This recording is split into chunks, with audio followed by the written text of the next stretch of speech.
Today is Friday of the 29th week of Ordinary Time. You can perceive weather patterns, yes? Jesus asks in today's Gospel. Southerly winds bring heat from the desert. Westerly winds bring rain from the Mediterranean. Not that hard, really. So, he continues, why can't you, the religious elite of his own day, perceive what's happening around you? His answer was that elite wasn't watching to ensure that the Jewish law was encouraging human flourishing. This elite saw only the letter of the law and their unique position as interpreters and enforcers of the law. And they fought Jesus to the death. This happens today. Pope Francis told an interviewer recently that gay and lesbian people should have the opportunity of family life like everyone else, and so questioned whether canon law was encouraging human flourishing. Francis's project of reform has consistently challenged the Catholic religious elite to change their ways as enforcers of law. Centralized Vatican authority, misuse of Vatican funds, and what Francis has called a sourpuss clergy have served only the elite and hurt everyone else.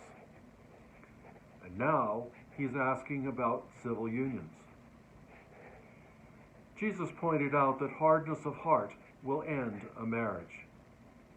St. Paul reminds husbands and wives to love one another and their children.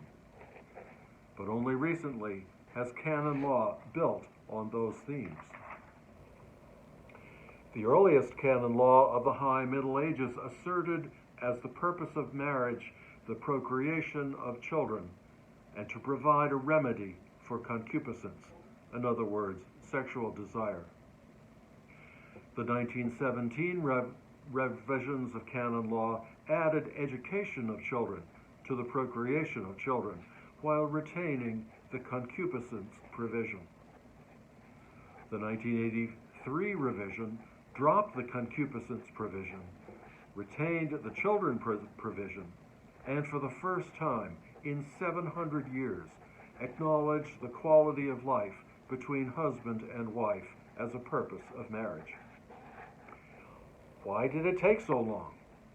For the same reasons Jesus berated the religious elite of his own time. Too much theory, too little weather reporting about contemporary human experience. Francis's call is the same. His justification?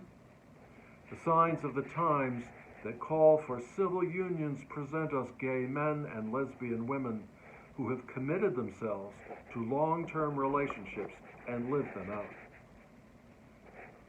For Jesus and for Francis, that which is true manifests itself as true, as it presents itself as grounded in love and perdures.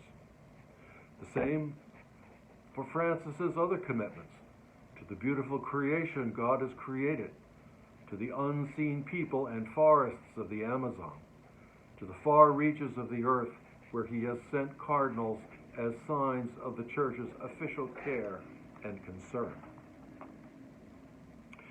Jesus' call is not to permissiveness, but to the discipline that love requires. Forbearance, mercy, kindness, generosity, and faithfulness. The Song of Songs tells us that, quote, love is as strong as death, passion fierce as the grave. Its flashes are flashes of fire, a raging flame. Many waters cannot quench love, neither can floods drown it. We hear this reading at Catholic weddings, and for good reason. The call to love and to be loved lies at the heart of Jesus' message of good news, and it is the essence of the God who creates in love.